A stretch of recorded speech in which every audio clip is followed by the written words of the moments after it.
Namo Shakyamuni Buddha. Good afternoon, everyone. Thank you for joining me and everyone else today for our Sunday service.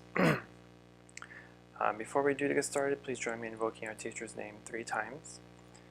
Namo Shakyamuni Buddha. Namo Shakyamuni Buddha. Namo Shakyamuni Buddha. So today I want to do something different for our Dharma talk. I was going to do this last week if teacher was not able to give the Dharma talk. So I will be doing what I wanted to do last week today. So some may not know that before I became a monk, I did publish a book called The Buddha Journey. It's based on a website that I used to maintain, still have, just don't have time for it much. But the website, also called The Buddha Journey, was dedicated to answering questions that people would ask about Buddhism and about meditation. So eventually I created and made it into a book, which is available on Amazon, called The Buddha Journey. So what I want to do today is essentially kind of randomly go through it and pick a few questions from it and answer it. That way we're not really speaking on a specific topic, but we have multiple topics. So we'll do that. I think it'll be interesting, it'll be fun to do. The one thing I enjoy about my own book is that it does cover multiple topics. So I do have different chapters that cover the different types of topics that are in here. I think the first couple of sections introduces Buddhism, introduces the Buddha and his life, how he attained Buddhahood. Some of the other chapters include topics on compassion, loving kindness, meditation, attachment, karma, dying, numbers and lists, which Buddhism loves, right? And then, of course, just miscellaneous other stuff. So I'll just be randomly selecting a question, a few questions, and then we'll kind of go through that. Hopefully they're good questions. I did not mark anything. This is a brand new book that I took off my shelf. So we'll try to do something fun and different today. So we'll get started. As usual, feel free to ask any questions or leave any comments or concerns. And the comments are feel free to send us an email. I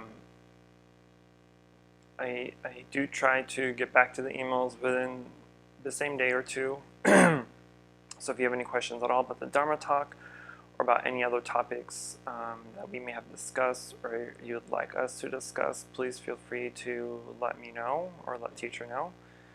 That way we can try to address them for you or just reply back to your question. So I'll go ahead and randomly select a question. Okay, so first question here is, let's see what this question is. This question is, what are the 5 precepts? Good question. The 5 precepts. So the 5 precepts, which is, it's the general precepts, the kind of foundation precepts that any Buddhist would take and vow to take. So the 5 precepts are to abstain from killing, abstain from lying, abstain from sexual misconduct, abstain from stealing, and abstain from intoxicants. Now the precepts whenever we hear precepts, the word precepts, some people may get confused and think that they are some sort of rules in a way. And in a sense they are, in a very general sense, they are kind of rules in a way, but more acceptable, we can see them as guidelines, as suggestions for a better way of life. Because all these 5 precepts, right, they are not impossible to do. They are not something that is completely out of the ordinary or something that is just way out than far-fetched to achieve. They're simple, common sense suggestions to live by, right? So when the first precept is abstain from killing. So abstain from killing is pretty straightforward, right? Just don't kill. But in Buddhism, we take that a little bit. There's more in depth to it. We do a lot of analysis on the meaning of abstaining from killing. And in general, right, we think of killing like not to murder somebody or whatever, right? But in Buddhism, we take that as not murdering, of course, not killing living beings, which includes animals, includes people, includes anything that's sentient. And we abstain from doing that. This even means, even germs, right? Even germs are living organisms or sentient organisms. So we try to abstain from doing that. Now, there are times where we can't help it, right? Or it's completely accidental or unintentional. And that's fine. Because the big kind of bold warning behind this is intention. So if your intention is, if you have ill intention and doing it knowingly and with the intention to hurt or to cause suffering and harm, then of course that's the big no-no, right? That is what's going to cause the most suffering for you and for other people, and it's going to cause the biggest karmic hit, essentially. But we do unfortunately kill beings unintentionally, right? If we're walking outside, we may step on some insects or bugs, right? We kill a lot of bugs when we're driving the car because they smack into our windshield, right? Even brushing our teeth, we're killing the germs, or for cleaning, we're killing the germs. But we are not doing that intentionally. We're not doing that with the ill will, with the mindset of being with aversion or with hatred or with anger, right? We're doing it unintentionally, and if we're cleaning, we're doing it for the benefit of our health and for the benefit of the health of other people around us, or the health of people that may come into the space or area.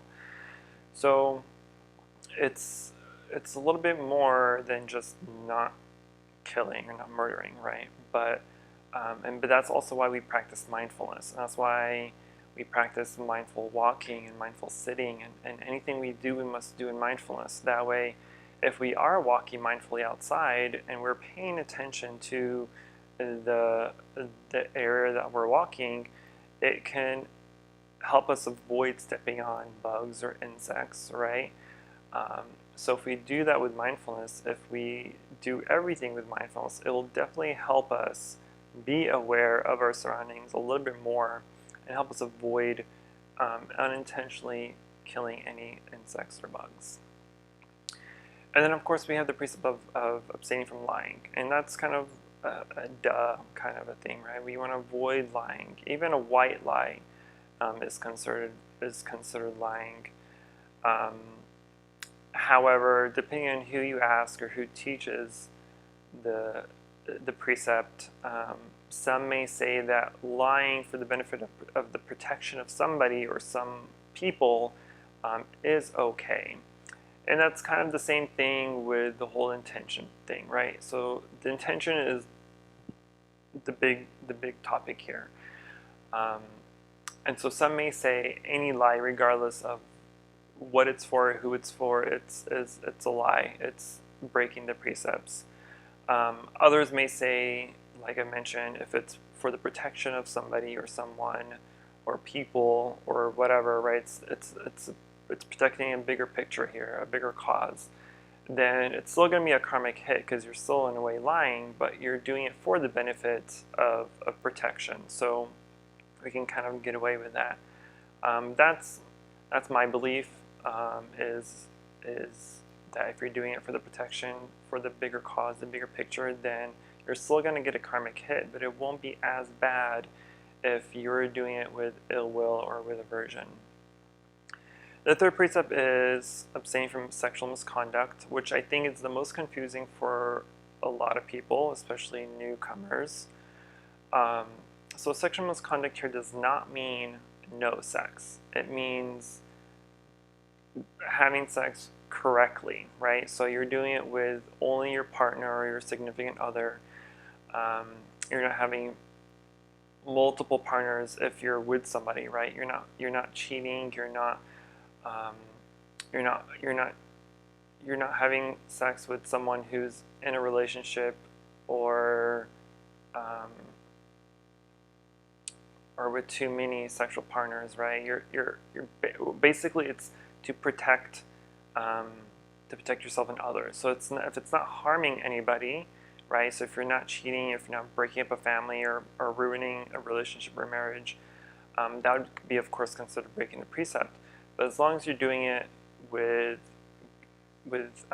good intention, with consent, and with one person, then that is fine. But it does not mean no sex. It just means do it the right way. Fourth is to abstain from stealing, which is another kind of a duh aha moment, right? Stealing is stealing, right? Basically, it's saying that we should not take something that has not been given to us, or we do not have permission to take. This includes even minor stuff, right? Even if you go to a friend's house, or you're at work and you take their pencil, their pen, or something that's not explicitly yours, that is still considered stealing. Even if it's your best friend or your coworker and you're good friends with them, and you know they would give it to you, but there hasn't been that actual verbal acceptance or verbal permission to be given, then you're breaking the precept, or we're stealing in a way. So even something as minute like that, if we do not have the permission to take or have it be given to us, then it's going to be considered stealing. The fifth precept is abstain from intoxicants, which is a difficult one for a lot of people.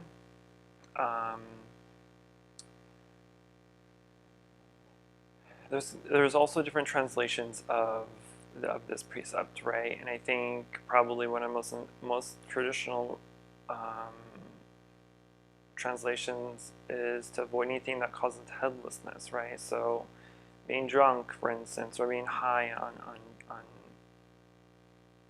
drugs is considered this, because you're not in the right state of mind. You're not in a state of mind where you're able to be and stay mindful. You're not able to think clearly, to think for yourself, right? Especially if we're drunk, we always think that we're more fun or better people when we're drunk, and that's definitely not the case, because we're doing and we're saying things that we may not typically be saying or doing when we're sober. And of course, being drunk or high and driving causes so many accidents every single day, just in America, right? There's like millions of deaths every year because of drunk driving. And you're not just hurting yourself in the accident, but you may be injuring other people or even killing other people.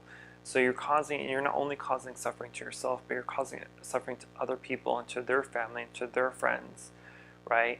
And then you may end up in jail or even dead yourself, right? So it causes a lot of problems. So if we're able to abstain from that, right, to do it with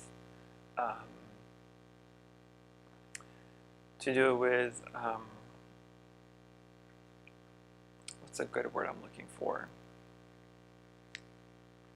Just to do it less, right? With I can't think of the word, but basically just avoid getting too drunk, right?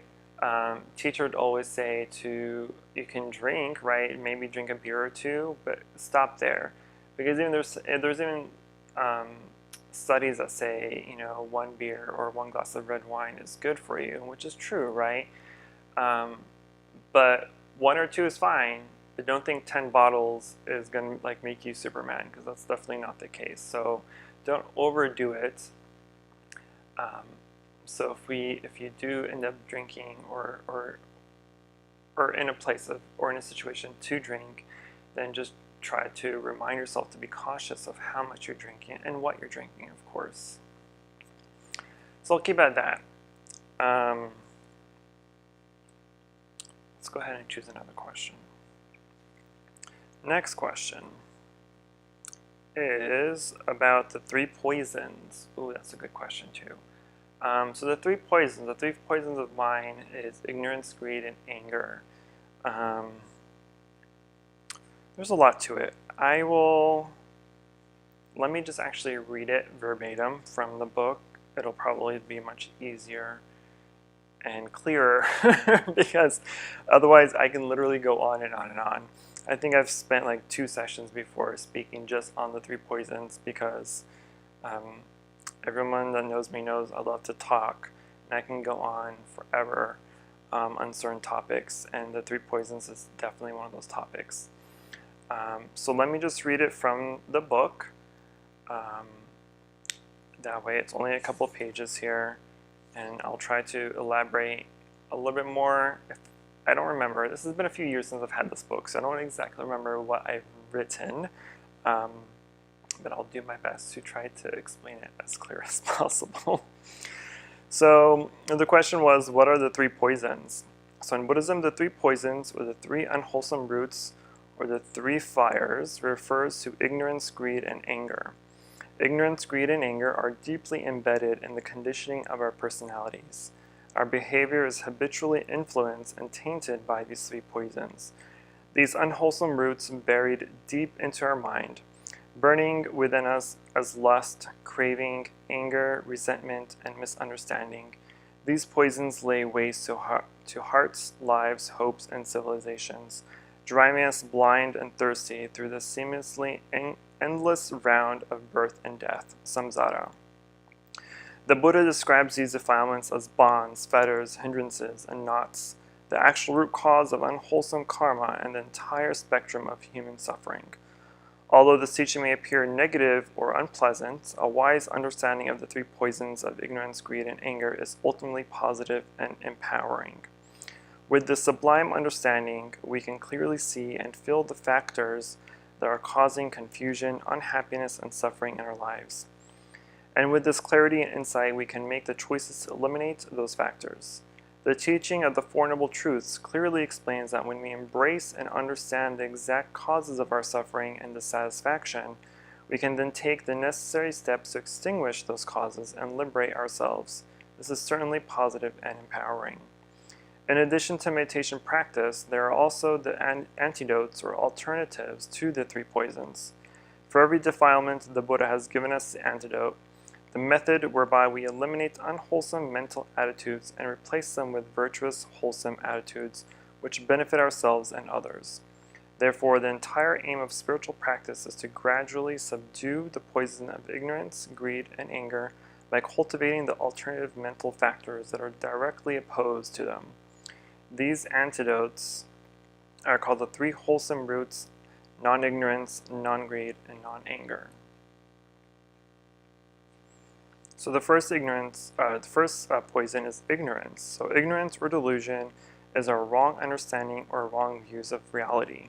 Ignorance is our misperception of the way the world works, our inability to understand the nature of things exactly as they are. Free of perceptual distortions, influenced by ignorance, we are not in harmony with ourselves, others, or with life. We are not living in accordance with the Dharma.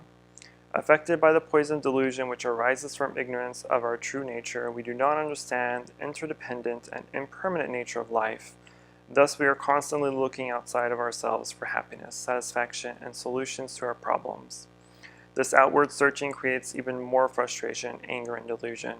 Because of our ignorance, we also do not understand the virtuous life-affirming actions that create happiness, nor do we understand the non-virtuous, negative, and unwholesome actions that create suffering. Again, our ignorance blinds us to the vicious cycle where there does not appear to be any way out. To antidote and overcome ignorance and delusion, we cultivate wisdom, insight, and right understanding, learning to experience reality exactly as it is, without the distortions of our self-centered desires, fears, and expectations. We free ourselves from delusion. deeply sensing and acting in harmony with interdependent and permanent and ever-changing nature of this world, realizing that all living beings are inseparably related and that lasting happiness does not come from anything external. We free ourselves from delusion. As we develop a clear understanding of karma, knowing the positive, wholesome actions that bring happiness and the negative, unwholesome actions that bring suffering, we cultivate the wisdom, insight, and right understanding that free us from ignorance and delusion. And I've kind of covered this yesterday for our meditation class on Vipassana meditation, where I've generally said or explained that Vipassana is the meditation of insight, of trying to see things as they truly are. So here for our ignorance, and the way to let that go is because we have the wrong ideas. Sometimes we have wrong perceptions of things, and we react to things without fully comprehending the situation, without fully understanding what's going on. We add on past experiences and past ideas and perceptions to what's happening to kind of create this fake answer to the situation or the circumstance, which causes even more suffering for us and for others.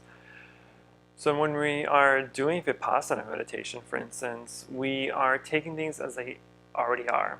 And I've mentioned yesterday that what that means is to experience what's going on without adding additional information or adding your own story to it.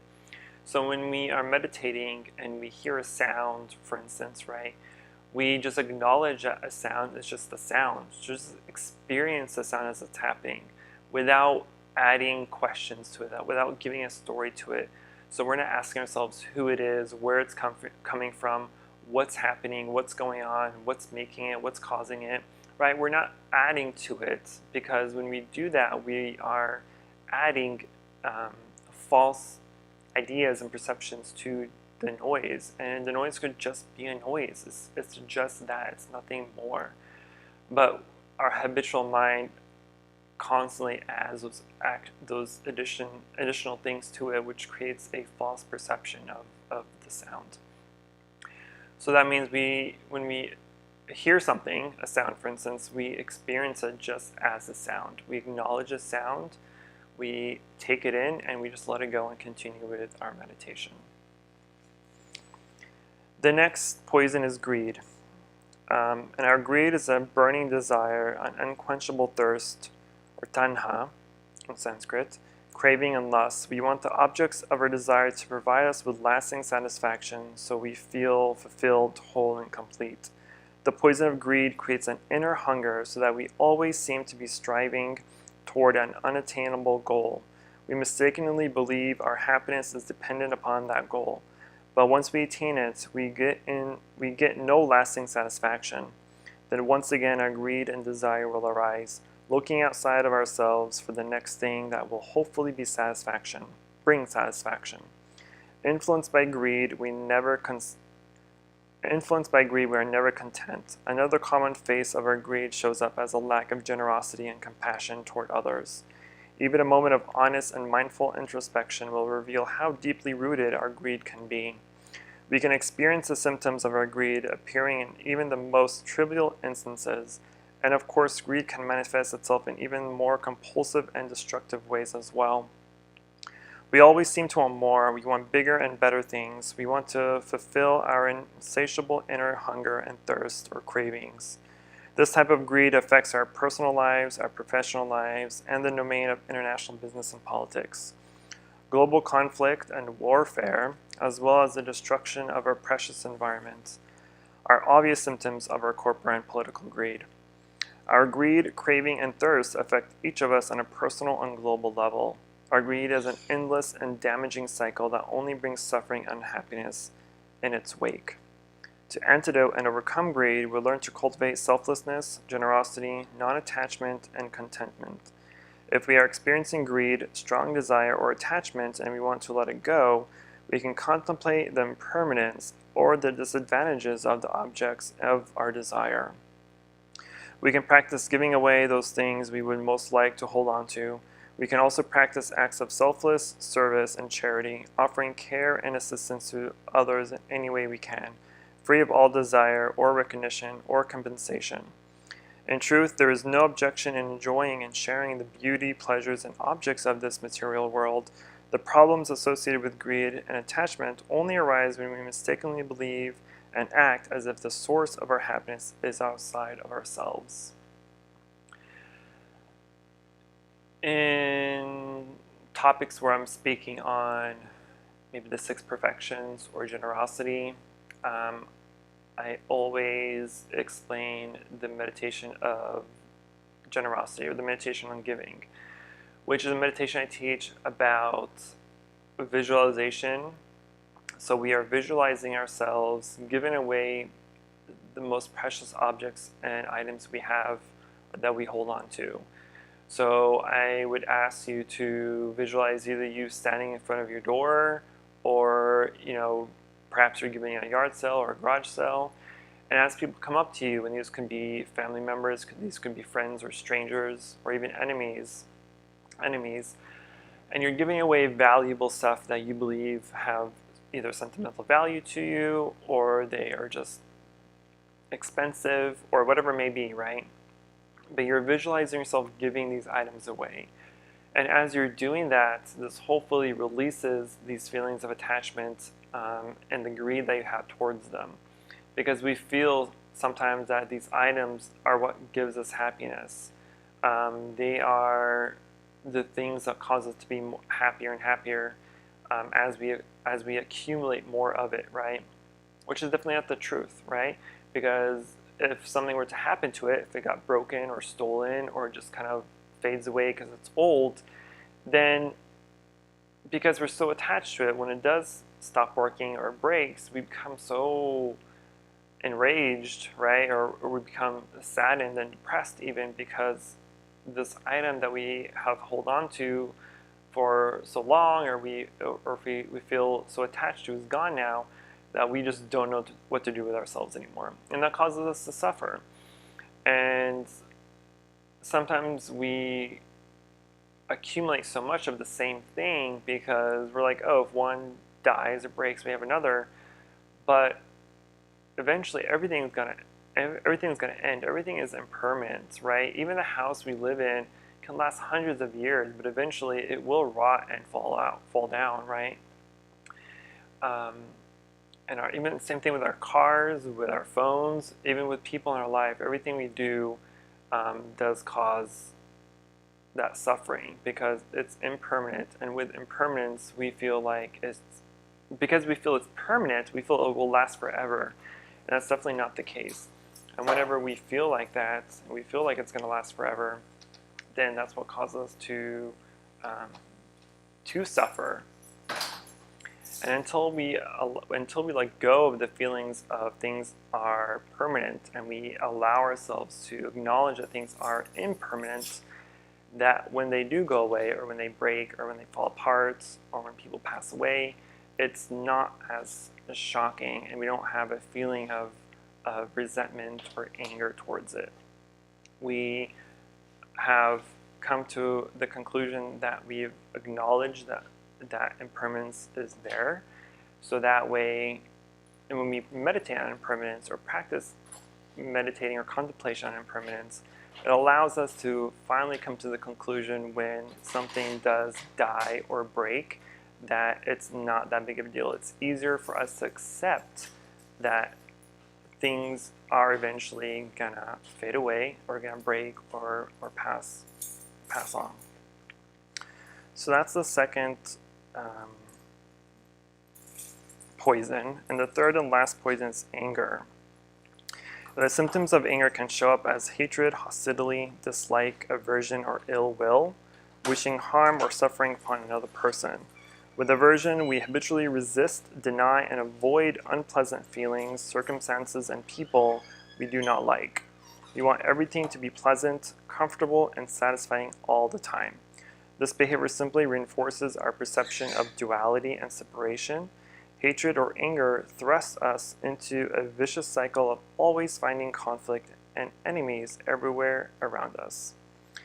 When there is conflict or perceived enemies around us, our mind is neurotic, never calm, and we are endlessly occupied with the strategies of self-protection or revenge. We can also create conflict within ourselves when we have an aversion to our own uncomfortable feelings. With hatred and aversion, we deny, resist, and push away our own inner feelings of fear, hurt, loneliness, and so forth, treating these feelings like an internal enemy.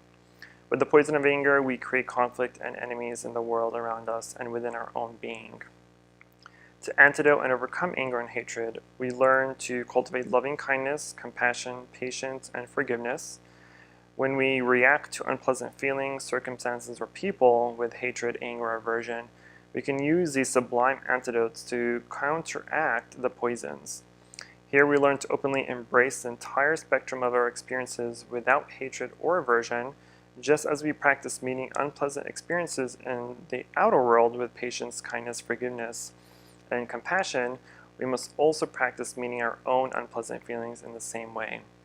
Our feelings of loneliness, hurt, doubt, fear, insecurity, inadequacy, depression, and so forth all require our openness and loving kindness. Our challenge in spiritual practice is to soften our habitual defenses, open our hearts, and let go of hatred, aversion, and denial. In this way, we can meet and embrace ourselves, others, and all inner and outer experiences with great compassion and wisdom. Another antidote to this is practicing the metta meditation or loving kindness meditation, which we've discussed on a few occasions, right? And to briefly go over metta meditation or loving kindness meditation, we are simply reciting a phrase of compassion and loving kindness toward ourselves and toward others. So very generally, when we're meditating loving kindness or loving compassion, we are saying that I wish to be happy, I wish to be free from suffering, I wish to be healthy, I wish that my mind be at ease, right? And you're repeating that phrase for yourself, because we have to fix ourselves in a way first before we can help other people, because we have to go through our own experiences, we have to go through our own suffering and kind of eradicate those feelings first before we can try to explain or help other people. So when we're meditating loving kindness, we are telling ourselves, may we be happy, may I be happy, may I be free from suffering, may I be healthy, may my mind be at ease. And then we move on to someone we love. So it could be our parents or our siblings, and we recite the same thing. May they be happy, may they be free from suffering, may they be healthy, may their mind be at ease. And we kind of continue down the line. So we start with ourselves, someone we love, then we can go to our friends, our acquaintances, strangers, right, or people we don't know, and then people we dislike, right? And by doing that, it helps us cultivate and generate this mind of love and compassion towards all people. And of course, it'll take time. It's not like an antidote that's going to work overnight, but it kind of starts becoming ingrained in your mind that all people deserve love and compassion, regardless of who they are, right? In Buddhism, we believe that everybody's interrelated by seven generations interrelated.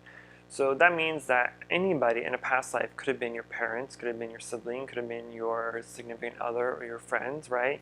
And in this life, they could be someone you dislike or your enemy. And in a future life, they can again be an enemy or could be your family member.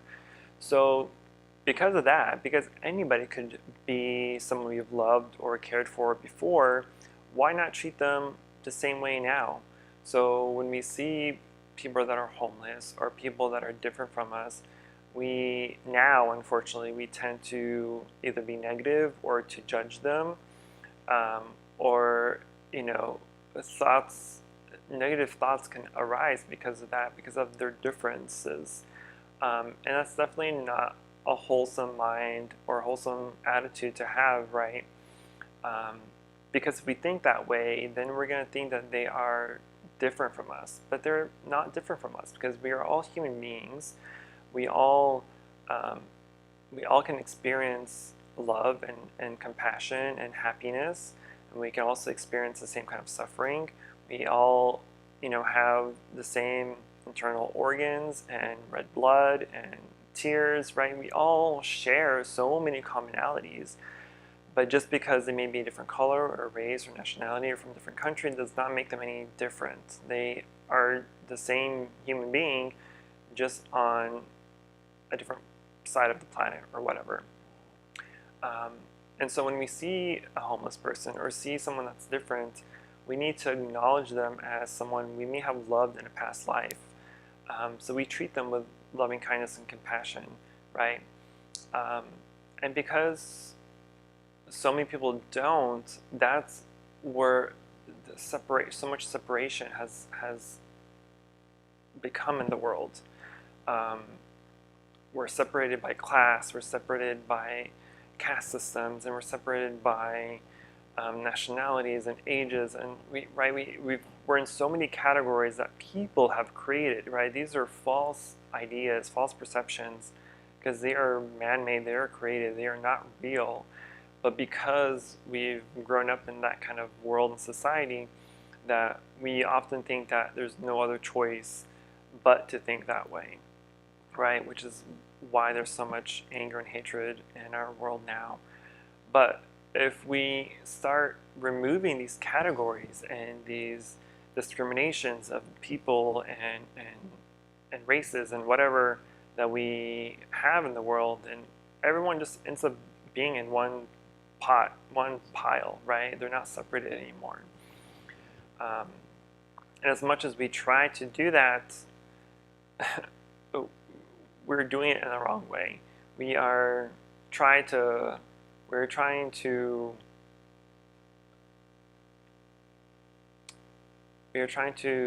combine people again, but we're still also separating them at the same time, which doesn't make sense. But point is, when we're practicing loving kindness and we are practicing the compassion towards all people, it helps alleviate anger in our minds. So if we do see certain people that arises anger within us, if we practice enough loving kindness meditation, that anger will hopefully subside and lessen and hopefully become eradicated from our mind.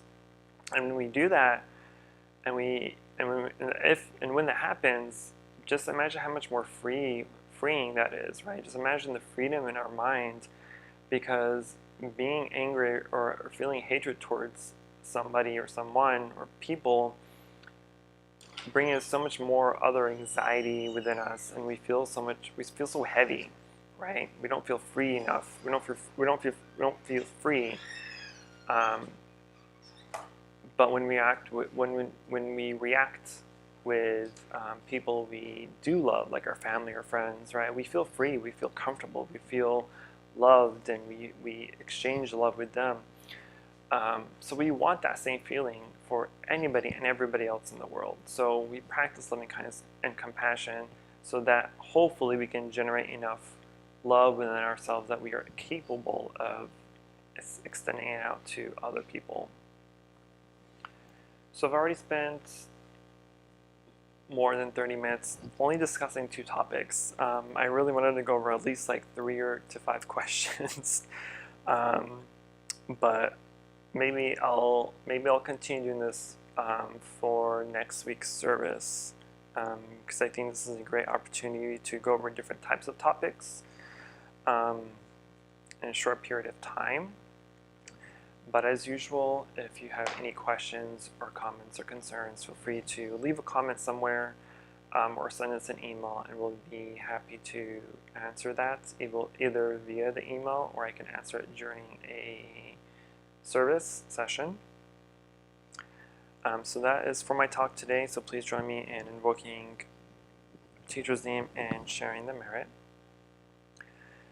Namo Shakyamuni Buddha, Namo Shakyamuni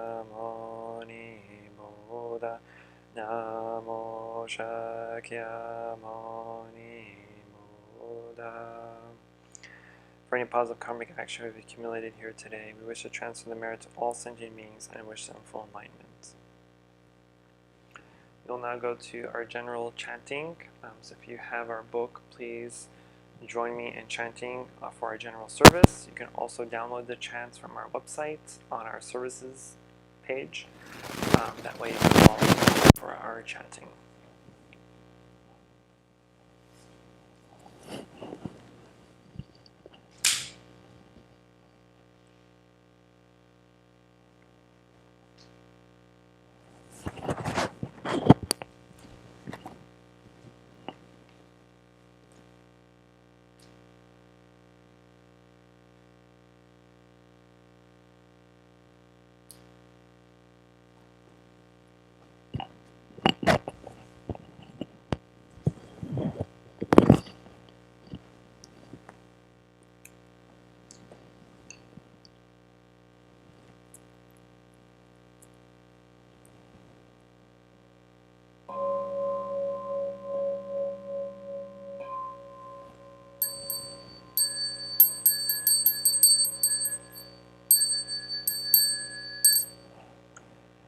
Body, speech, and mind in perfect oneness, I send my heart along with the sound of the bell. May the hearers awaken from forgetfulness and transcend all anxiety and sorrow. Listen, listen, this wonderful sound brings me back to my true home. In gratitude we offer this incense to all Buddhas and Bodhisattvas. While space and time may it be fragrant as earth herself, reflecting our careful life, our wholehearted mindfulness, and the fruit of understanding, slowly ripening. May we and all beings be companions of Bodhisattvas. May we awaken from forgetfulness and realize our true home. The incense in the center now is burning, all the Dharma realm in every place. Just clouds appearing, our sincere intention thus fulfilling, as all Buddhas now show their big body homage to the incense cloud canopy Bodhisattva and great Bodhisattvas. Homage to the eternally abiding Buddhas, the supreme Dharma and sagely sung throughout the Dharma realm and the realm of empty space and 3 periods of time.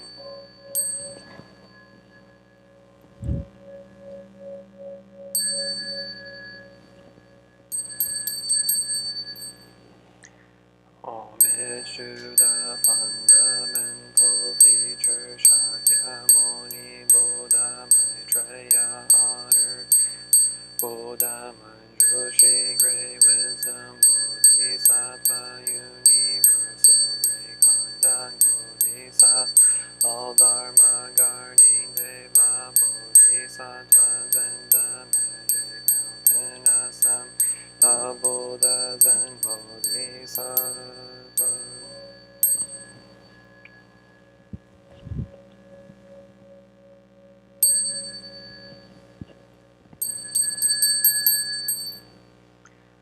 Homage to Amitabha Buddha in the land of ultimate bliss, Avalokiteshvara, great compassion Bodhisattva, great strength Bodhisattva, earth store, great vow Bodhisattva, and the assembly of great purity like Bodhisattva.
very compassionate mantra with 1,000 hands and 1,000 eyes that only runs like this. Namo Ratnatrayaya Namo Arya Avalokiteshvaraya Bodhisattvaya Sattvaya Mahakarunikaya Om Savadavadi Sudana Sasya Namaske Panamaya Avalokiteshvaranantava Namo Nilakanta Shiva Pata Shami Sarva Shobhamashiyam Sarva Sattva Namo Vasava Namo Bhagavate Dot Om Avalokalokadekanadi Shri Mahabodhisattva Samo Samo Ramashima Shirida Yogoro Goro Yamyan Doro Doro Bhajati Mahabhashati Dara Dara Diri Nishra Rajana Mahabhamara Mudela Hiya Hishina Shina Hana Shimbala Shari Bhashama Sambara Shai Holo Praholo Holo Shri Sara Sara Siddhi Siddhi Soro Soro Bodhaya Bodhaya Bodhaya Bodhaya Maitreyi Sharana Bhayamani Swaha Siddhaya Swaha Mahasiddhaya Siddhaya Ishvaraya Swaha Nilakanti Swaha Pranila Swaha Shri Simahokaya Swaha Hasaya Swaha Chakra Hasaya Swaha Keshaya Swaha Nilakante Pantalaya Swaha Mobodhi Shankaraya Trayaya Namo Arya Avalokiteshvaraya Swaha Om Sedyanto Mantra Padaya Swaha The Dharma body is bringing morning light and concentration. My heart is at peace, a half smile is born on my lips. The new day and I vow to go through it in my fullness. The sun of wisdom has risen, shining in direction. Noble Sangha, diligently bring your mind into meditation. Namo Shakyamunaye Bodhaya Namo Shakyamunaye Bodhaya Namo Shakyamunaye Bodhaya.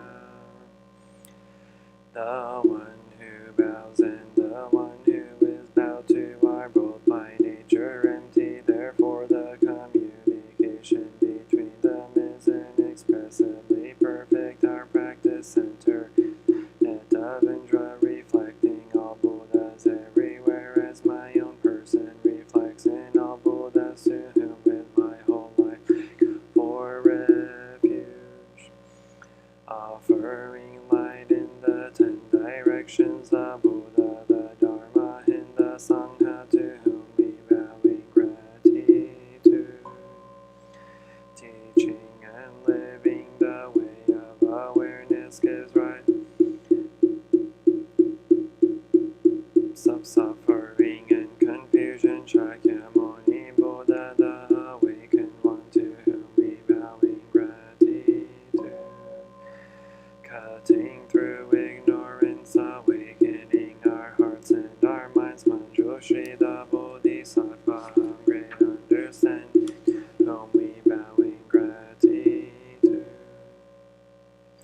working mindfully, working joyfully for the sake of all beings. Samanta Bhadra, the Bodhisattva of great action, we bow in gratitude, responding to suffering, serving beings in countless ways. Avalokiteshvara, the Bodhisattva, great compassion, to whom we bow in gratitude, seed of awakening and loving kindness in children, sprouts, and all beings. Maitreya, the Buddha, to be born, to whom in gratitude, showing the way fearlessly and compassionately, the stream of all our ancestral teachers, whom we bow in gratitude. The Dharma is deep and lovely. We now have a chance to see it and practice it. How to realize its true meaning. The heart Metta Prajna Paramita, the Bodhisattva Avalokita, while moving in the deep course of perfect understanding, shed light on the five skandhas and equally empty. After this penetration, he overcame ill being. Lesson Shariputra, form is emptiness, emptiness is form.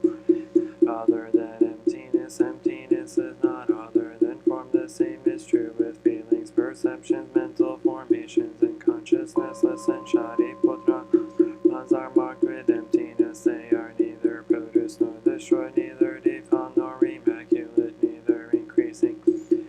Therefore, in emptiness there is neither form nor feelings, no perceptions nor mental formations, nor consciousness, no eye or ear or nose or tongue or body or mind, no form, no sound, no smell, no taste, no touch, no mind, no realms of elements, no interdependent origins, and no extinction of them, no ill-being, no cause of ill-being, no hint of ill-being, path, no understanding, and no attainment, because there is no attainment. The Bodhisattva's grounded in perfect understanding, find no having no obstacles, they overcome fear, liberating themselves forever from illusion and realizing perfect nirvana. All Buddhas in the past, present, arrive at full right and universal enlightenment. Therefore, one should know that perfect understanding is the highest mantra, the unequaled mantra, being the incorruptible truth. The mantra of Prajna Paramita should therefore be broken. Gate, gate, para, gate, para, samgate, bodhi, swaha, gate, gate, samgate, bodhi, swaha, gate, gate, para, samgate, bodhi, swaha.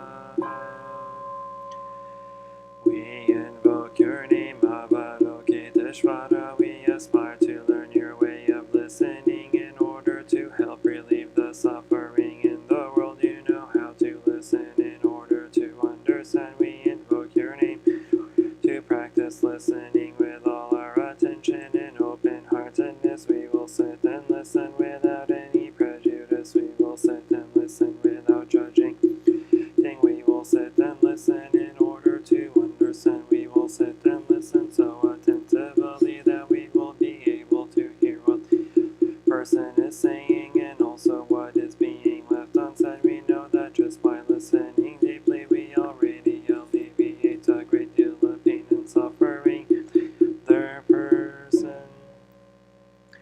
We invoke your name, Manjushri. We aspire to learn your way, which is to be still and to look deeply into the heart of things and into the hearts of people.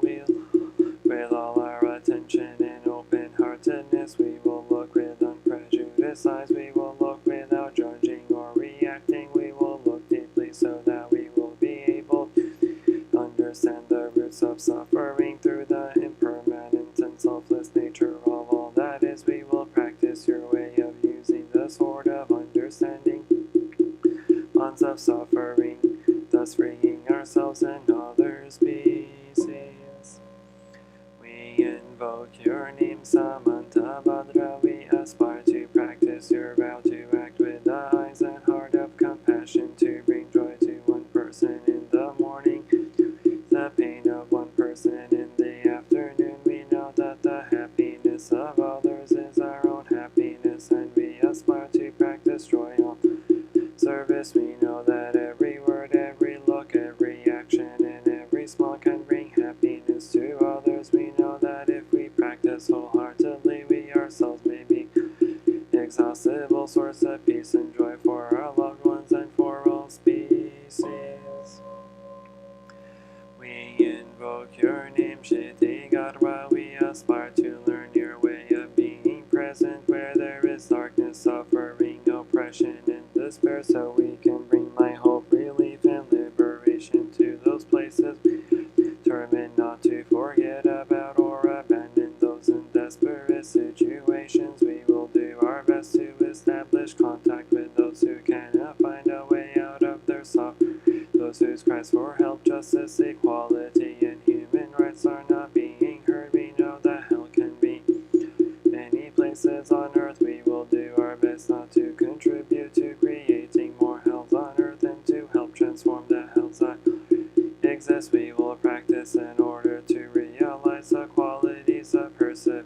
I take refuge in the Buddha, the one who shows me the way in this life. I take refuge in the Dharma, the way of understanding and of love. I take refuge in the Sangha, the community, all lives in harmony and awareness.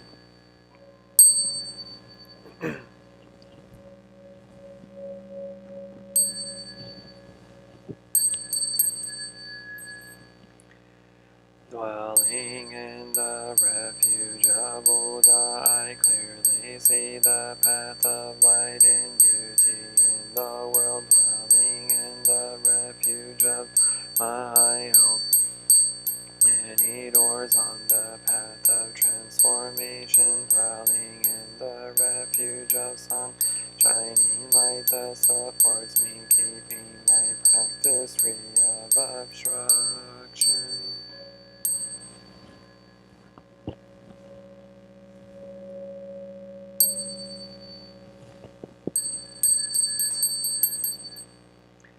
Taking refuge in the Buddha, in myself I aspire to help all people recognize their own awakened nature, realizing the mind of love. Taking refuge in the Dharma, in myself I aspire to help all people fully master the ways of practice and walk together on the path of liberation. Taking refuge in the Sangha, in myself I aspire to help all people, both communities, to embrace all beings and support their transformation.